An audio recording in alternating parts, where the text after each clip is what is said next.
Hello, everyone. Good afternoon, and welcome back to Gold Penguins Meet the Founder podcast. My name's Wes, and today we're in the virtual studio joined by John, who's the founder of Originality.AI. How are you doing today, John? Yeah, doing great. Good to connect, and yeah, fun sort of series you guys have going. So yeah, excited to be part of it. Absolutely. Thanks for your time. And where are you calling in today from, John? So I'm in Collingwood, Ontario. So it's north of Toronto. Okay. And what's new with you? Canada. Any sort of recent life updates we can hear about? What's going on? Going on a canoe trip tomorrow. Nice. Just trying to summer in Canada is pretty short, so just trying to maximize it while making sure work keeps moving as fast as it can. I think you're quite like us in the sense that, like, in Britain, those like 4 months of summer mean the absolute world to everyone. You know, you sat through months of winter. Yeah. Again, I can imagine Canada's even worse, but when summer hits, you want to make the most of it. So enjoy your canoeing pretty much. But I enjoy winter, I enjoy summer. It's just the shoulder seasons that are not great. Well, again, Canada's probably a bit worse than I can complain, so I won't say anything. So it'd be cool to sort of know a bit more about you, really. I know we've a bit of a history between Gold Penguin and your own tool and your company. So just to let the audience find a bit more about you, could you tell us sort of a bit about your background, maybe a bit about yourself? Sure. Yeah. So my background started out sort of out of school, mechanical engineering. Did that in a profession for a while at a refinery. Always wanted to get back to where we are now in sort of our hometown. My wife and I are hometown. And sort of the path to achieving that was through digital marketing. And so that was building websites back in like 2008, 2010. And then that sort of just snowballed from there into different activities. So built up a content marketing agency that produced the content for my websites, but then also produced it to sold it to other people. We exited that business, have a website brokerage. So it sort of all started as like content marketing. SEO was sort of the core, built a portfolio around that, and then built related businesses. And then Originality.AI is sort of a continuation of that, where there's sort of a pain in the world of content publishing. And then if sort of myself and my team can help solve it, then we try and jump in and do that. Okay, very interesting. And more sort of in terms of your personal life, what sort of hobbies or interests you get up to? You mentioned obviously your canoeing. Yeah. What other things you like to do? So, I mean, right, got a mitt full of kids. So I've got 3 kids, and they kind of keep me busy. But I mean, any kind of outdoor activity that we can be doing. So yeah, canoe trip this weekend, and a lot of mountain biking, a lot of skiing, tiny little ski hill. But yeah, that's sort of our winter activity, and then lots of whatever we can be doing outside with the family is kind of the thing. But yeah, mountain biking and skiing are kind of my two go-to hobbies. Very cool, getting out and about. So you mentioned obviously the content marketing, digital marketing, SEO side of things. What, in terms of tools like yours now specifically, what prompted the jump? Yeah, so in terms of the current, like if we're talking originality specifically, it was actually not originally going to be built as an AI detector. It was as a plagiarism checker that doesn't suck. I think a lot of people that use Copyscape, especially Copyscape at scale, run into a lot of challenges, and it's an industry standard, but it sucks. It does what it needs to do, but there's some problems with the results. There's a ton of problems with using it at scale. And that was certainly what I experienced both on my portfolio side, managing a team of writers, and then on the content agency side, pushing a large volume of content and trying to sort of manage that process with a tool that is really not built for enterprise use. And so that was what we sort of the original idea of Originality. And then we had seen sort of the wave of AI content coming from writers using Jasper and other sort of GPT-3 powered tools pre-ChatGPT that were concerning to us. I'm not against AI content. I love it. I use it on some of my sites, but I want to be the one that's extracting the value. And so that's why we sort of incorporated in AI detection into Originality. Okay, it's a good point, because a lot of what you will hear about AI, specifically, sort of 8 months after things really kicked off or so, was that like it should more be a co-pilot or sort of a tool you're using, rather than, say, if you're a freelancer, you're making blogs, just copy and pasting from any sort of AI tool. rather helping it decide and guide, what you're making, basically give you ideas, suggestions, and then maybe proofreading it like a sort of a complement to the work you're doing pretty much.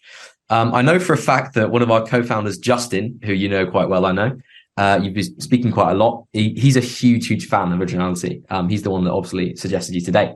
But for the rest of the people watching, could you just sort of briefly summarize what Originality.AI is and sort of who might find it useful? Yeah, so it's a content originality checker kind of for post GPT era. So in a sort of a generative AI world, what originality means is now different. So what used to be enough to just do a plagiarism check, you now need to do both plagiarism check, AI detection, and then what we're working towards is to be a kind of complete content quality check before any web content gets published. So right now it's plagiarism checking, AI detection, and readability scores. But we're going to be continuing to add in features to be that sort of complete cockpit for content quality checking. Cool. And in terms of the sort of the time frame, you mentioned obviously the shift between just a plagiarism checker versus, the AI generative tool checker. What does the time frame look like for that? From let's say the initial conception of the idea all the way through to where we are today. What's the sort of steps along the way been like? Yeah, so I mean, I'd say like 10 years of sort of in or longer, it's almost 15 of sort of in the world of publishing content and using tools. We sort of started building or started thinking through the building of the tool at the start of last year. So we're kind of a year and a half into the starting of the building of the tool. And then we added in AI detection, and it launched actually just the weekend before ChatGPT went live. So I think, not for your audience, but for a lot of the world, there was no generative AI, and then it was everywhere at the point of ChatGPT inflection. But I think for a lot of us, we saw it coming ahead of that with tools like Jasper. We were one of the heaviest users of Jasper for a while. Okay. So yeah, that was sort of the timing, kind of year and a half, but then it really kind of added in the AI detection a year ago. We started building that and training that AI, and then things kind of went a little bonkers after we launched on Friday and ChatGPT came out on the Tuesday or something. You probably couldn't have timed it better if you tried. It's quite interesting as well because without that mainstream appeal of, there's a real use case for your average consumer, for example, how different do you think the outcome for your tool might have been? Sort of piggybacking, as it were, off the back of ChatGPT, because it wasn't no longer something, just some nerds on Twitter were talking about. It was in the news. It was, if you ask any family members that are probably boomers and don't really use tech, they could probably tell you a bit about it. So how much do you think that affected your launch and the way it sort of panned out? So I was thinking about this a lot recently, and I'm actually a little torn. Like, I think my answer will be non-obvious. I wish it had like timing great. Like, I think results wouldn't be where they have been, but I kind of wish it was a slower burn because it would have allowed us it's like great timing. We saw it, but we also saw it coming a year before that. I wish we had more time, because we understood the problem. We could have been building on the problem. I think it didn't. The launch of ChatGPT did not greatly increase the number of people that are publishing content on the web.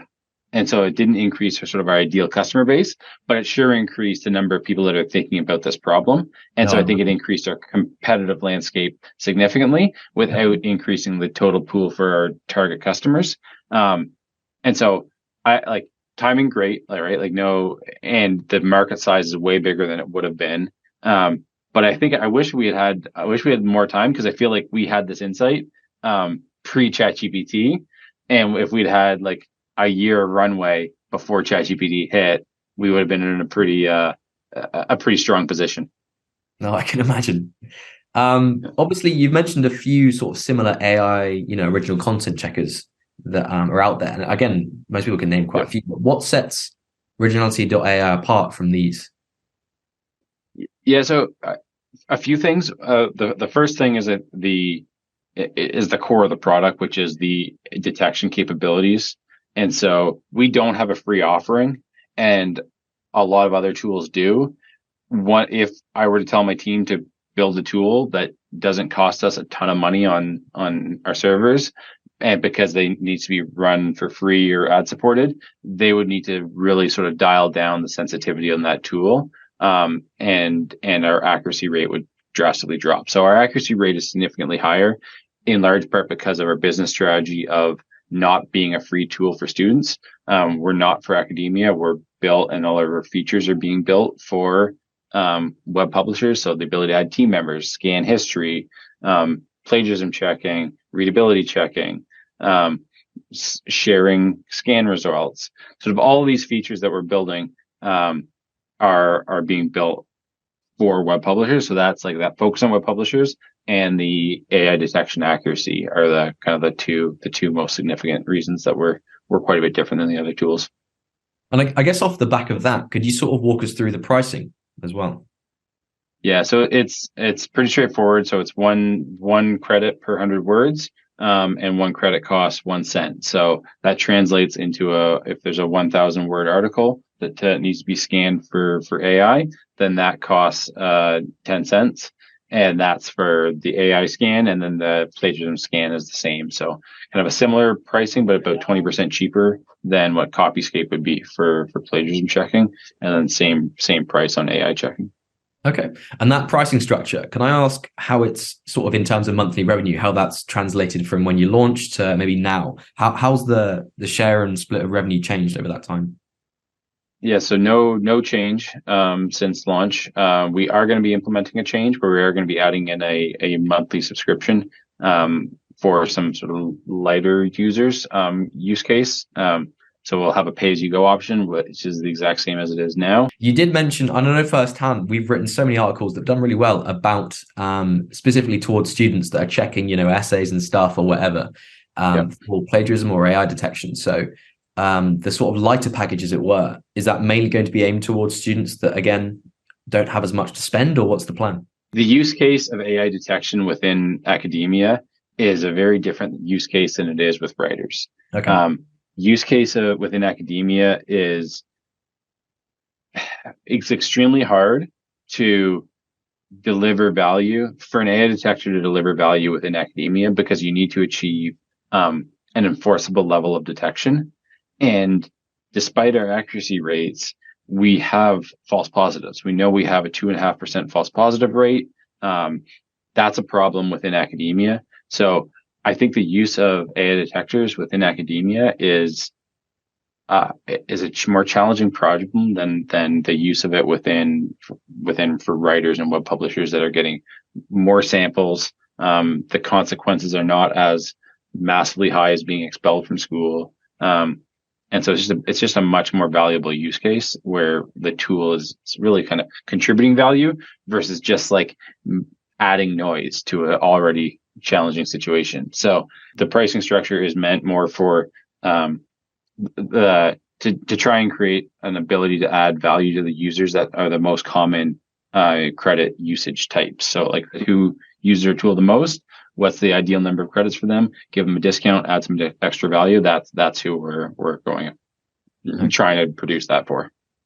Again, you mentioned the sort of time frame. How did you manage to go from that, again, initial idea stage to launching so quickly? What was the secret there? So we've had a team that's built multiple tools over time. So this wasn't sort of like I didn't need to build the team from scratch. I mean, it was a 7-month build to 8 month, no longer, because it was about a 10-month build to launch with some full-time team on it. So the core developer, like tech lead Connor, he's been with me on projects for a long time. Yeah. The AI team was new, but got incredibly lucky to get some really, really talented people in there. So, I don't think, again, hindsight, I wish we went way faster. I think we could have gone way faster. I thought we were building a little bit more of a boring tool, which it would have been if it wasn't for ChatGPT. Yeah. How big is the team you're working with? Are they based in Canada alongside you, or where are they based? Yeah, so a few of them are sitting out there. So we've got about 14 full-time equivalent, 10 on staff, and then now there's sort of 10 that turns into basically four full-time equivalent that are freelancers, whether it be writers or analytics or a few other roles. But kind of 10's the core team right now. And in terms of sort of the marketing or promotion of the tool, is there someone on the team or a couple of people that manage that, or how are you sort of managing the marketing at the minute? Yeah, so for the first bit, it was myself, a business partner on some previous projects. She's run content marketing agency. She's come on board, Maddie, who's going to be running the marketing side of things. But majority of it has been myself with freelancer support. So we're putting a big push on content marketing, and sort of writing a lot around the topic of AI writing, AI detection, and that's been a big push of it. And then affiliate relation, like, again, being used in the industry that we're in, where people sort of, such as yourselves, that will have an audience that will talk about this topic. So we put a lot of effort into our affiliate program and trying to really support the affiliates. And with the sort of wider landscape of AI, I'm sure if you'll agree or not, but it seems to be sort of changing direction and pivoting pretty much every other week at the minute. What sort of challenges are you faced with these sorts of changes coming so often? Yeah, I mean, we're 48 hours into the latest one, but Anthropic's Cloud 2 has come out, and it's great. It produces good quality content. Currently not very detectable, and so they don't have an API, so we need to figure out an efficient way. Right, they don't have an API yet, so we need to figure out an efficient way of building a data set, training on it, and Okay. rolling out a patch to kind of that current detection bypass. I mean, so it's been a really fun challenge around, like, we launched reasonable accuracy. It's been significantly improved with our 1.4, but there was a big capability of bypassing, and it's still possible to bypass almost all of the detectors except originality using paraphrasing. And so Okay. it's just been a really fun process of, like, finding the opportunities that people are exploiting and patching them. And that cat and mouse game is never ending. Again, probably with quite quick turnaround times as well. If you put your team in house, maybe that helps a bit. So maybe stepping back a bit from the tool itself and looking more at your journey as a whole. Could you try and give us the sort of most important lesson or piece of advice you could give to someone that would say, in your shoes, building their own tool at the start of Originality? What would you say to them to sort of help guide their path? For this project, we could have gone way more aggressive. And ski coaching got in the way during the winter. Anyway, there were some timing constraints, but if someone's building an AI startup, then I would suggest they sort of rethink the way they're defining what they're building, Okay. and attach it to the problem that they're solving. AI is a tool that's being used as part of the solution, but it's not the core of the business. And I'm seeing a lot of competitors in the space that are coming at it from an AI first focus and a technology first focus, and not understanding the user, Okay. which is great for us because we deeply understand the user and the problem. And so I think that would be my feedback right now to somebody that was building an AI tool, would be to sort of forget the AI, think through the problem. And if AI is the right way to solve that problem, great. But that's, the fundamentals on understanding customers, and being a tool that adds value has not changed. Okay. And you mentioned those customers you're referring to there. Obviously, our blog, when we're reviewing the tools that are like yours, that maybe AI tools or sort of general web tools, a lot of our readers would like to hear from you firsthand, if they could, maybe a bit about sort of what you have to say to them about your tool, or how you'd recommend they get the most out of Originality, for example. What would you say to them? Yeah, so the way to, I think, get the most out of Originality is to cook it into your workflow, and then also apply a soft target, not a hard target. And so if you're using multiple writers, if you're using one writer but you're getting multiple articles from them, applying a hard target can be really challenging to implement within a workflow. Suggest sort of optimizing with a soft target, so that you can understand what writers are likely using AI and which ones are not. Again, sort of maybe not specifically about Originality, but again, you mentioned your content marketing, the SEO stuff, digital marketing, that sort of thing. Along your sort of whole journey as a founder, I'm not sure whether that started straight out of university or when. What's sort of the most important lesson you could give someone else in any sort of business perspective that you've never sort of maybe told anyone before? So definitely told people before, but I think the biggest lesson has been to not look for shortcuts. Okay. That I think anytime that I have attempted to look for shortcuts, and there's so many of them that are always sort of presented in the world of digital marketing, that has always led to failures versus the times where I've looked to try and produce as much value as possible. And that's generally not the easy path. Those have produced far better outcomes. Okay. I guess we can sort of start bringing things to a close there then. Thank you very much for your time, John. Anything else you'd sort of like to say to the audience before we sign off? No, exciting times. I mean, I don't know where the future lies in terms of edge generative AI, and when GPT-50 comes out in 25 years, what does everything look like? But I don't know. I'm excited to be part of the journey and see where it all goes. I think we all are, to be fair. Okay, thanks for your time, John. Been very insightful to talk to you. All the best. Take care. Great. Thank you. And thank you everyone for listening. Take care. Goodbye.